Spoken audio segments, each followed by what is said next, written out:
Pernah nggak kalian ada di posisi ini? Bayangin, ada pasien kejang-kejang hebat di ranjang IGD. Matanya melotot ke atas, mulutnya berbusa. Keluarganya di samping malah histeris, nangis-nangis sambil nahan tangan perawat. Mereka teriak-teriak minta panggil orang pintar atau ustadz karena katanya si pasien ketempelan penunggu pohon beringin di depan RS. Nah, kalau kalian jadi dokternya dengan nyawa pasien di ujung tanduk, kalian bakal suntik obat penenang medis atau mundur, perlahan ngasih jalan buat si dukun beraksi.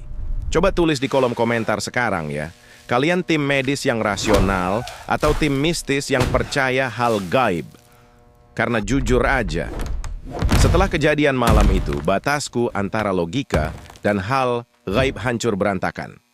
Namaku Hendra. Aku dokter jaga utama di IGD sebuah rumah sakit umum daerah yang bangunannya sudah lumayan tua. 20 tahun aku pakai jas putih ini. 20 tahun juga aku selalu menertawakan cerita-cerita hantu lorong rumah sakit atau mitos mistis dari perawat-perawat baru. Buatku semua bayangan hitam atau suara aneh yang mereka dengar itu cuma halusinasi. Efek kelelahan otak, kurang tidur, atau ya sugesti ketakutan mereka sendiri. Logika, sains, dan data adalah dewaku. Tapi malam itu, sains sama sekali tidak bisa menyelamatkanku. Kejadiannya jam 3 pagi. Waktu yang sering disebut orang-orang rumah sakit sebagai jam kematian. Karena entah kenapa, di jam inilah detak jantung pasien kritis sering tiba-tiba anjlok ke angka 0. Aku baru saja selesai menangani pasien kejang tadi. Tentu saja, dengan arogansiku sebagai dokter senior, aku mengabaikan tangisan keluarganya, menyuruh mereka diam di luar, dan langsung menyuntikkan diazepam dosis tinggi. Pasien tenang, tertidur, kasus ditutup. Ini masalah sistem saraf bukan setan. Setidaknya, itu yang aku yakini saat itu. Sambil memijat pangkal hidung yang pegal, aku keluar dari IGD. Berjalan sendirian, menyusuri lorong gedung C menuju ruang istirahat dokter. Lorong panjang ini membelah dua area penting, bangsal rawat inap tua dan ujungnya mengarah langsung ke area kamar mayat. Lampu neon di atasku sudah berumur. Bzz, bzz. Cahayanya berkedip-kedip meremang, mengeluarkan suara dengungan listrik pelan yang entah kenapa malam ini terasa sangat mengganggu telinga. Lalu, tiba-tiba, suhu udara berubah. Bukan sekadar dingin karena AC sentral. Kalian tahu kan bedanya dingin AC sama dingin yang berbeda? Oh, ini dingin yang lembab, basah. Udara dingin itu seakan merayap naik dari pergelangan kakiku, menyelinap pelan dari balik kerah jas dokterku, meremangkan setiap helai bulu kuduk di tengkukku. Udara di lorong ini tiba-tiba terasa sangat berat untuk dihirup. Paru-paruku seperti ditekan batu. Lalu baunya muncul. Biasanya lorong ini cuma bau karbol atau klorin sisa pel petugas kebersihan. Tapi malam ini, ada bau formalin yang sangat menyengat, dicampur dengan aroma anyir darah kering dan tanah becek. Tunggu, tanah becek? Padahal di luar langit malam sangat cerah. Tidak ada hujan sama sekali seminggu ini. Langkahku perlahan melambat. Sepatu pantofelku yang biasanya berbunyi tap, tap, tap, nyaring dan tegas di atas lantai ubin sekarang terdengar ragu-ragu. Suasana di sekitarku sunyi senyap. Terlalu sunyi. Saking sunyinya, dan di lorong yang kosong ini, aku bisa mendengar suara detak jantungku sendiri yang mulai memompa lebih cepat. Doug! Doug! Doug! Henning!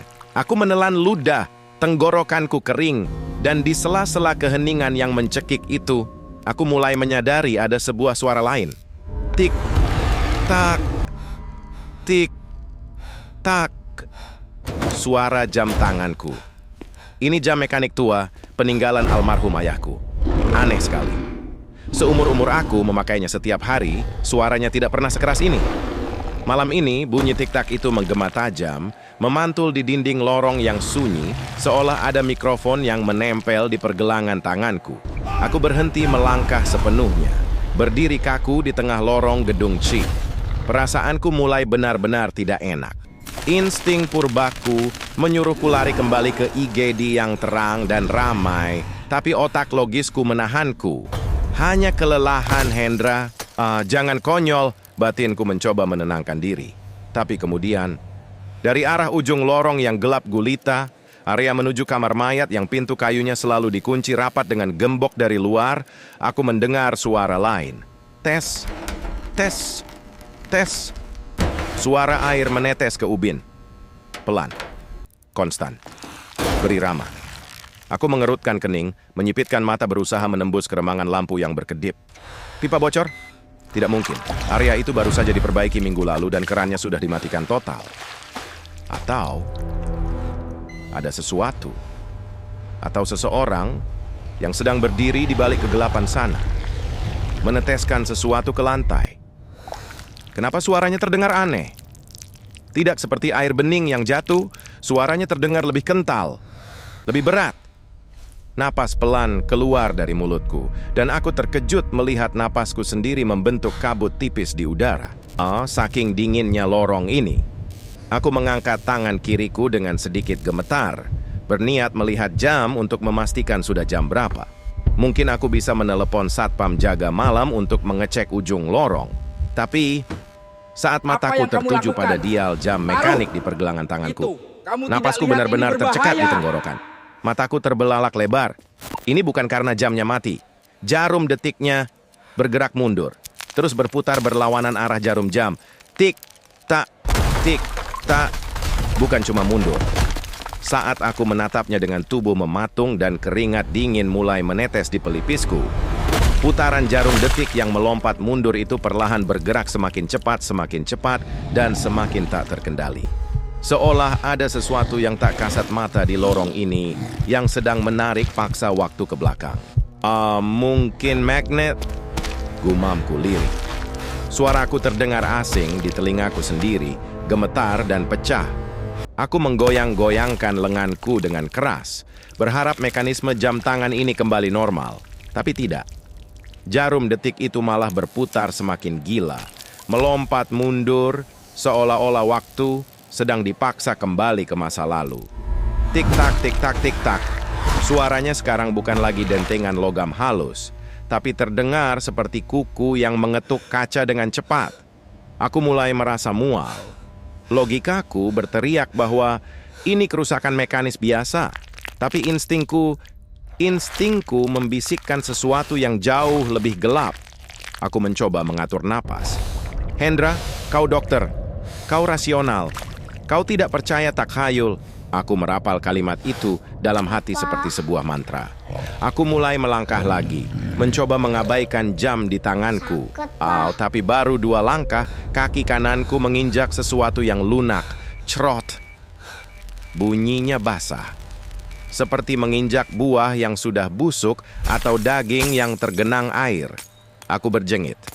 Bau anyir dan tanah becek itu mendadak meledak, memenuhi rongga hidungku sampai aku ingin muntah. Dengan tangan gemetar, aku meraba saku jas dokterku, mengambil lampu sentral, pen light kecil yang biasa kugunakan untuk mengecek pupil pasien. Cahaya putih kecil itu membelah kegelapan lorong. Aku mengarahkannya ke lantai, tepat di bawah sepatuku. Jantungku rasanya mau copot. Di sana, hancur di bawah sol pantofelku, ada seekor katak. Tapi bukan katak biasa. Tubuhnya kering kerontang, nyaris seperti mumi. Tapi anehnya bagian dalamnya masih mengeluarkan cairan hitam pekat yang berbau busuk luar biasa. Dan yang membuat darahku membeku adalah mulut katak itu. Ada sisa-sisa benang merah yang sudah putus menjuntai dari bibirnya yang robek. Ingatanku langsung terlempar ke kejadian 3 hari yang lalu. Bangsal nomor 4. Seorang pasien tua yang kritis dan keluarganya yang berasal dari desa terpencil. Saat aku melakukan visit malam, aku menemukan mereka sedang merangkak di bawah ranjang pasien. Mereka sedang menyembunyikan seekor katak hidup yang mulutnya sudah dijahit rapat dengan benang merah. Katanya untuk menukar nyawa. Supaya penyakit si pasien pindah ke kata itu, dan selama mulut kata itu tetap tertutup, maut tidak akan bisa memanggil si pasien. Aku marah besar saat itu. Aku memaki mereka di depan perawat. Ini rumah sakit, bukan tempat pemujaan setan, bentakku. Aku mengambil gunting bedah, memotong benang merah itu dengan kasar sampai mulut si katak berdarah, lalu membuang hewan malang itu ke tempat sampah medis. Pasien itu meninggal 2 jam kemudian. Sekarang, katak yang seharusnya sudah hancur di insinerator itu ada di sini, di bawah kakiku. Tiba-tiba, katak mati yang sudah penyek itu bergerak. Perutnya yang kering tiba-tiba mengembang, lalu mengempis. Wek, wek. Suaranya bukan suara katak. Suaranya serak, seperti suara manusia yang sedang tersedak darah. Aku mundur selangkah, 2 langkah. Keringat dingin mengucur deras di punggungku. Tidak mungkin, ini halusinasi. Aku kurang tidur, aku butuh kopi, pikirku liar. Aku mematikan lampu senterku sejenak, memejamkan mata rapat-rapat, berharap saat aku membukanya, semuanya kembali normal. Lalu, di tengah kegelapan total itu, aku mendengar suara itu lagi. Tes, tes, tes. Suara air menetes itu sekarang berasal dari atas kepalaku. Setetes cairan dingin mendarat tepat di keningku. Aku menyekanya dengan tangan. Lengket. Saat aku mencium baunya, itu bau formalin yang dicampur dengan aroma lambung yang terbuka. Bau pembusukan. Aku memberanikan diri menyalakan senterku kembali, tapi kali ini bukan ke lantai. Aku mengarahkannya ke depan, ke arah deretan lemari besi tempat menyimpan peralatan medis yang berjejer di dinding lorong. Di sana, di atas salah satu lemari yang tinggi, aku melihatnya. Sesuatu yang hitam, sesuatu yang besar. Sosok itu sedang duduk merangkak, memunggungi cahayaku. Kulitnya terlihat abu-abu pucat, berkeriput, dan tampak menempel ketat pada tulang-tulangnya yang menonjol aneh. Punggungnya naik turun dengan ritme yang berat, dan dia sedang sibuk. Suara krak, kruk, krak, terdengar jelas. Suara tulang yang dipatahkan, suara daging yang disobek paksa. Lampu senter di tanganku bergoyang hebat. Aku ingin berteriak tapi lidahku kelu. Sosok itu perlahan-lahan mulai memutar kepalanya ke arahku. Bukan badannya yang berputar, tapi hanya lehernya. Berderit seperti engsel pintu yang berkarat. Siapa itu? Bisikku. Suaraku hampir tak terdengar. Kalian pernah merasakan takut yang sebegitu hebatnya, sampai seluruh otot di tubuh kalian terasa seperti dikunci dari dalam. Otak kalian menjerit menyuruh lari, tapi kaki kalian terasa seperti dicor semen. Itulah yang kurasakan detik itu. Monolog internal. Otakku bekerja dengan kecepatan luar biasa, berputar liar mencari celah pembenaran. Logikaku sebagai orang sains menolak menyerah. Ini pasti pencuri. Batinku meyakinkan diri. Ya, pasti ada gelandangan gila yang menyusup masuk lewat pintu belakang kamar mayat untuk mencari sisa-sisa. Tanganku yang memegang senter gemetar hebat, cahayanya bergetar menerangi debu-debu yang melayang di udara. Tapi arogansiku, harga diriku sebagai dokter senior yang sudah 20 tahun berkuasa di rumah sakit ini, entah kenapa masih mendominasi rasa takutku. Aku tidak mau dan tidak boleh terlihat konyol atau ketakutan karena mitos murahan. Orang tua zaman dulu selalu berpesan, kalau kamu mencium bau aneh atau melihat bayangan ganjil di malam hari, diamlah, buang muka, pura-pura tidak tahu dan jangan pernah ditegur. Tapi aku Hendra, aku menertawakan aturan kolot semacam itu. Aku menarik napas panjang, mengumpulkan sisa-sisa keberanianku, dan melakukan hal paling bodoh dalam hidupku. Heh, siapa di sana? bentakku. Suaraku menggema keras, memecah keheningan absolut di lorong gedung Chi itu. "Turun dari situ! Ini area rumah sakit. Kamu ngapain di atas lemari medis?" Kesalahan fatal. Pantangan telah dilanggar. Seketika itu juga, udara tidak sekadar berubah dingin. Udara di lorong itu seolah mati, membeku. Setiap tarikan napasku terasa seperti menghirup pecahan es kaca yang merobek paru-paru. Asap putih tebal keluar dari mulutku setiap kali aku menghembuskan napas.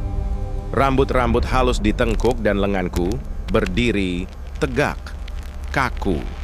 Seperti baru saja tersengat aliran listrik statis. Krak. Suara pecahan tajam itu bukan berasal dari sosok di atas lemari, melainkan dari pergelangan tangan kiriku sendiri. Aku menunduk dengan gerakan patah-patah. Kaca pelindung jam tangan mekanik peninggalan ayahku, retak rambut, membelah tepat di tengah dialnya. Retak dengan sendirinya akibat tekanan yang tidak wajar. Di balik kaca yang retak itu, jarum detik tidak lagi berputar mundur dengan kecepatan normal. Jarum itu berputar ke belakang dengan sangat beringas, berputar ke setanan seolah ingin menghancurkan roda giginya sendiri.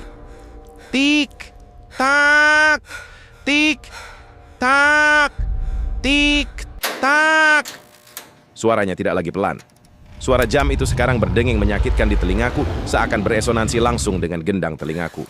Dan tepat saat jam itu mulai berputar gila, sosok hitam di atas lemari itu berhenti mengunyah. Hening kembali turun, sangat pekat. Yang tersisa di dunia ini seolah hanya suara jarum jamku yang berputar terbalik dan detak jantungku yang memompa darah terlalu cepat. Lalu, di tengah keheningan yang mencekik itu, sebuah suara membalas detak jam tanganku. Srit. Suara kuku panjang yang digesekkan perlahan ke atas permukaan besi lemari. Suaranya melengking, ngilu, membuat gigiku bergemeletuk, dan aku mulai menyadari sebuah pola yang sangat sinting. Setiap kali jarum jamku berdetak mundur, kuku-kuku makhluk itu menggaruk besi lemari. Berirama, sinkron, tik, mundur, srit, tak, mundur, srit. Makhluk itu merespons waktu yang berjalan mundur. Dia mengikat keberadaannya dengan jam tanganku. Cahaya senterku masih terpaku ke arah lemari. Dari sela-sela pintu lemari besi itu, cairan kental berwarna merah kehitaman mulai menetes lebih deras. Tes, tes, tes. Darah itu mengalir membentuk genangan pekat di atas ubin putih, memantulkan pendar pucat dari lampu neon yang terus berkedip. Baunya, astaga, bau karat besi dari darah segar bercampur. Bau lumpur kuburan itu membuat isi perutku bergejolak hebat. Aku harus menutup mulutku dengan punggung tangan agar tidak memuntahkan isi lambungku. Apa yang sedang dia makan? Pertanyaan itu menjerit histeris di kepalaku. Daging sisa dari ruang bedah? Bungkusan plasenta? Atau... Belum sempat otakku menyelesaikan spekulasi kengerian itu, kepala sosok itu sangat perlahan melanjutkan putarannya ke arahku. Terdengar bunyi mengerikan. Krek, krek, kroke. Bunyi tulang leher yang dipelintir paksa patah satu persatu. Ia menoleh sepenuhnya. 180 derajat ke belakang, menatapku, sementara seluruh tubuhnya, bahu dan punggungnya, tetap menghadap ke arah tembok. Cahaya senterku akhirnya menerangi wajahnya. Kakiku lemas seketika. Lututku kehilangan tenaga. Senter itu nyaris tergelincir dari tanganku yang berkeringat dingin. Wajah itu, makhluk itu tidak punya mata. Di paruh atas wajahnya hanya ada bentangan kulit pucat berkerut yang rata dengan urat-urat biru hitam yang menonjol berdenyut.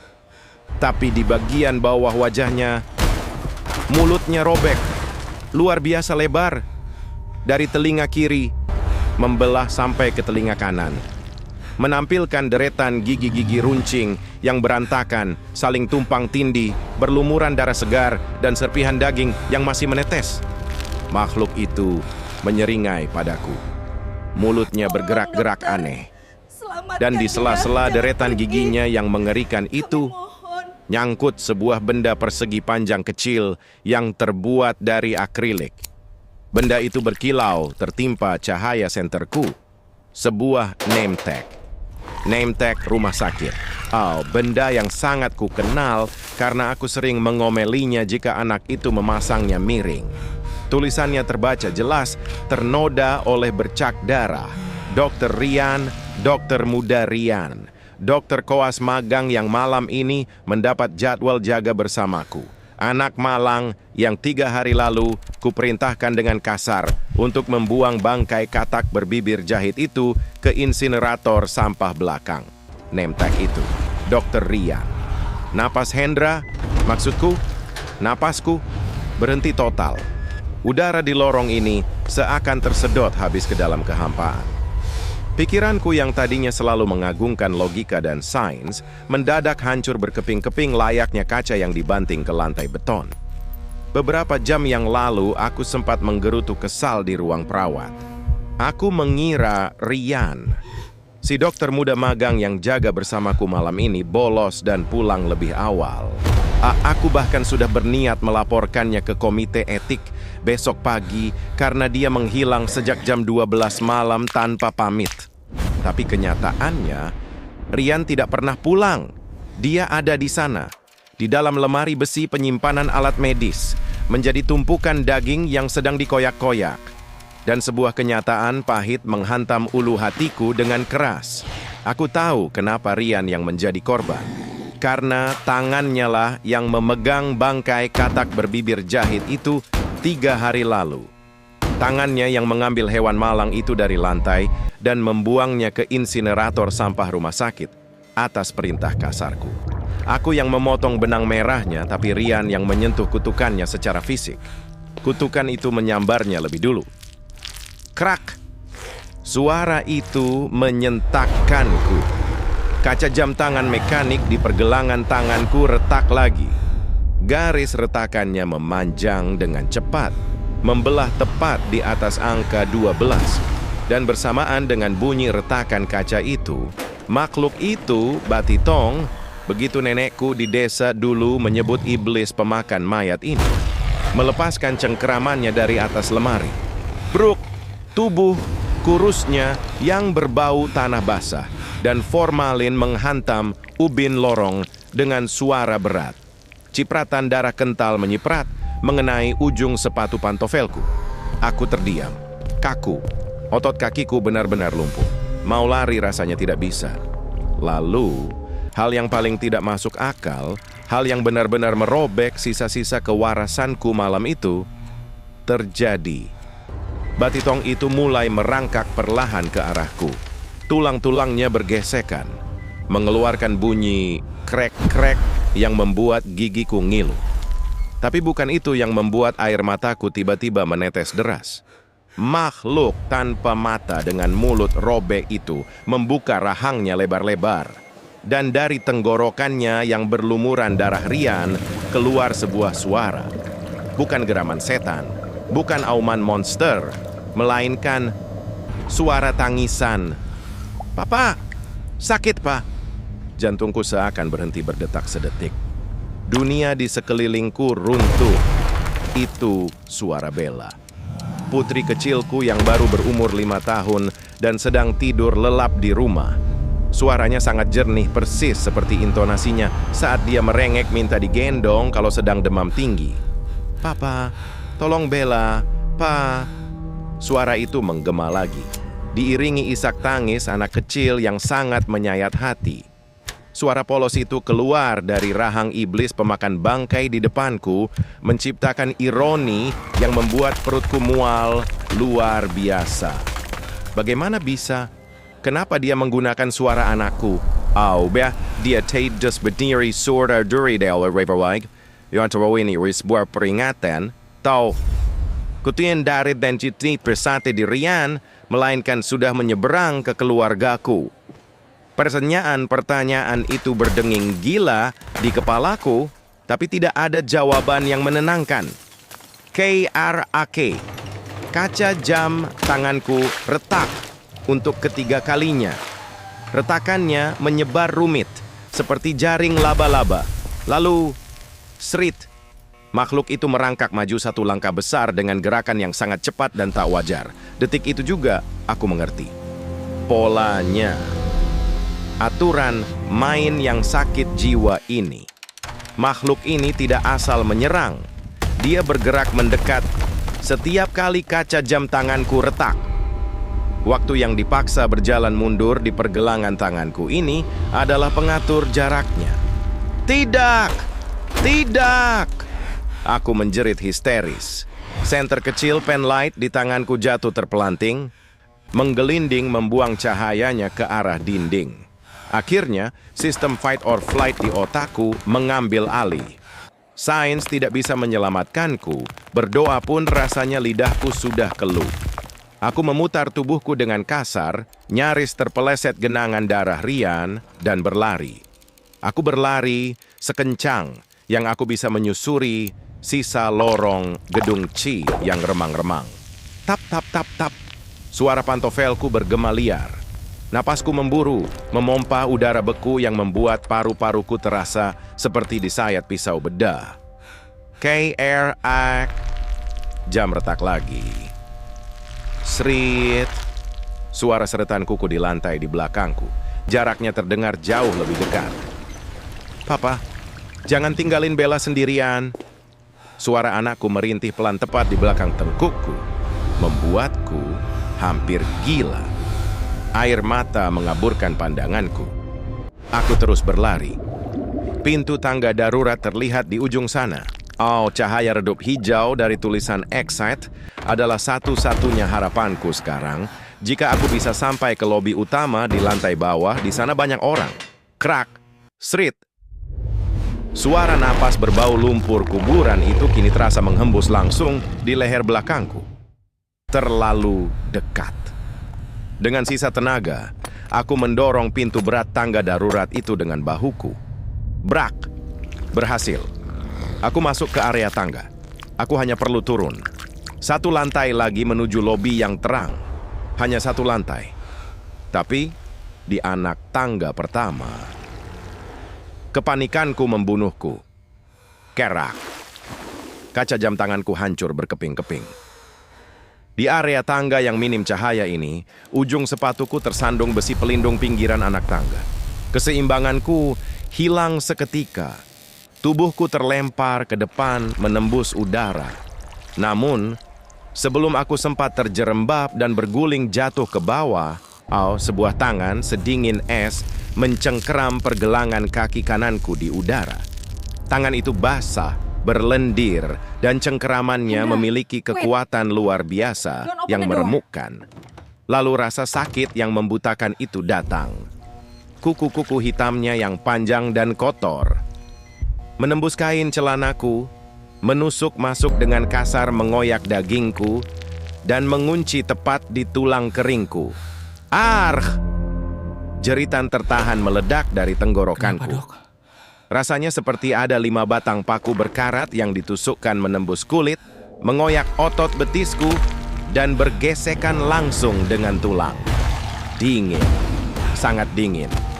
Cengkeraman itu mengalirkan racun es yang membuat seluruh kaki kananku mati rasa dalam hitungan detik. Aku terseret mundur. Perutku bergesekan dengan kasar di atas ujung anak tangga beton. Srit, srit. Di belakangku, napas berbau tanah kuburan itu semakin memburu. Aku menoleh dengan panik. Wajah tanpa mata itu kini berada tepat di atas kakiku. Rahangnya yang robek lebar terbuka perlahan, bersiap menelan separuh betisku. Dan dari dalam tenggorokannya, suara anakku kembali terdengar. Papa, sakit. Pa, pikiranku buntu. Ini bukan lagi soal logis atau tidak. Ini murni insting bertahan hidup hewani. Tepat di sebelah lenganku, tergeletak sisa potongan tubuh Rian, tepatnya setengah bagian atas tubuhnya yang bersimbah darah, yang rupanya ditarik terseret saat makhluk itu mengejarku tadi. Mata Rian melotot kosong, mulutnya setengah terbuka. Dia rekan kerjaku. Dia dokter muda yang masa depannya kuhancurkan karena kesombonganku sendiri. Tapi detik itu, demi menyelamatkan nyawaku, aku melakukan hal yang sampai hari ini membuatku tidak berani melihat cermin. Coba kalian pikirkan, kalau kalian ada di posisiku dengan rahang iblis bersiap mematahkan kaki kalian secara perlahan, apakah kalian akan pasrah menunggu mati? Atau dengan kaki kiriku yang masih bebas, aku menendang sisa tubuh Rian dengan sekuat tenaga. Menendangnya tepat ke arah rahang Batitong yang menganga lebar. Brak! Daging Rian menyumbat mulut makhluk itu. Batitong itu tersedak. Cengkeraman kuku-kukunya di tulang keringku terlepas sejenak. Tangis anak kecil dari tenggorokannya berganti menjadi suara krek. Kruk! Kunyahan daging yang buas. Itu memberiku waktu 2 detik. Aku tahu akar masalahnya. Aturannya. Waktu yang berjalan mundur. Aku merenggut jam tangan mekanik peninggalan ayahku dari pergelangan tangan. Jam yang kacanya sudah hancur lebur. Dan dengan sisa tenaga, aku membantingnya ke pegangan tangga besi. Perang! Bukan cuma kacanya, kini mesin dan roda giginya terburai berhamburan. Aku melemparkan sisa jam itu jauh ke celah tengah tangga darurat yang mengarah langsung ke lantai dasar yang gelap gulita. Tik, tak, tik, tak. Suara detik yang kacau itu melayang jatuh ke kegelapan di bawah sana. Batitong itu berhenti mengunyah Rian. Kepalanya yang tanpa mata tersentak keras, merespon suara jam yang memanggilnya dari bawah. Ia melepaskanku sepenuhnya, menoleh ke arah celah tangga, lalu melesat merayap turun di dinding dengan kecepatan luar biasa, layaknya laba-laba raksasa, mengejar sisa-sisa waktu yang berdetak mundur. Aku selamat. Dengan merangkak, Az menangis, menyeret kaki kananku yang hancur, dan meninggalkan jejak darah panjang di lantai ubin. Aku berhasil mencapai lobi utama. 3 bulan berlalu sejak malam jahanam itu. Aku tidak pernah kembali ke rumah sakit. Pihak berwajib menyimpulkan Rian adalah korban pembunuhan psikopat mutilasi yang menyusup ke area kamar mayat. Tentu saja, tidak ada satupun polisi atau dokter yang percaya ceritaku tentang Batitong, katak berbibir jahit, atau jam yang berputar mundur. Semuanya ditutupi rapat-rapat demi nama baik rumah sakit. Aku, tendon Akilesku putus total. Kaki kananku cacat permanen. Tanganku yang dulu begitu presisi memegang pisau bedah, kini selalu gemetar hebat setiap kali berada di ruangan gelap. Karierku sebagai ahli bedah tamat. Sains tidak bisa menjelaskan apa yang terjadi padaku. Kedokteran tidak bisa mengembalikan kakiku, apalagi nyawa Rian. Aku harus menelan pil pahit, sebuah pelajaran yang dibayar lunas dengan darah. Kesombongan manusia di hadapan hal-hal yang tidak kasat mata hanya akan mengundang maut. Aku dulu menertawakan mereka yang percaya hal gaib. Sekarang, aku dipaksa berlutut dan terkurung dalam trauma itu selamanya. Rasa bersalah karena mengorbankan Rian malam itu terus memakan kewarasanku pelan-pelan. Malam ini hujan turun rintik-rintik. Aku duduk merenung di atas kursi roda di dalam kamarku. Pintu berderit terbuka perlahan.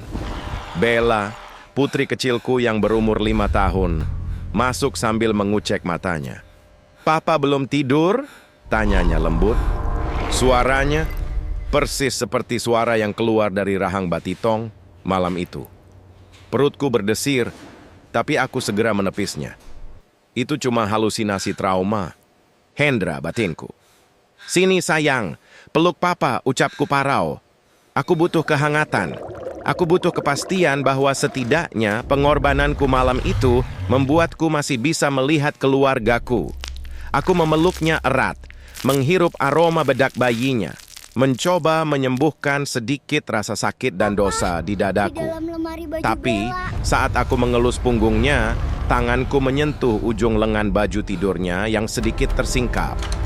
Di pergelangan tangannya ada tekstur yang aneh, kasar, menonjol, seperti daging yang ditarik paksa. Aku menahan napas, lalu perlahan menarik lengan baju tidurnya ke atas. Jantungku serasa dihantam godam besi. Dunia berhenti berputar. Di pergelangan tangan kecil Bella, ada sebuah bekas luka yang masih sangat merah dan basah. Jahitan benang merah menyilang. Persis seperti bentuk jahitan di mulut katak yang kupotong paksa malam itu. Pelukanku mengendur seketika. Tubuhku gemetar hebat. Bella perlahan mendongak menatapku dari pelukanku. Mata polosnya tidak lagi bening. Selaput putih keruh kini menutupi seluruh bola matanya. Dia menyeringai, sebuah senyum yang terlalu lebar dan robek untuk ukuran wajah anak seusianya. Lalu, dengan suara serak yang diiringi bunyi cairan menetes dari tenggorokannya, dia berbisik, "Papa." Di dalam lemari baju Bella, ada suara jarum jam yang berputar mundur. Tik, tak, tik, tak.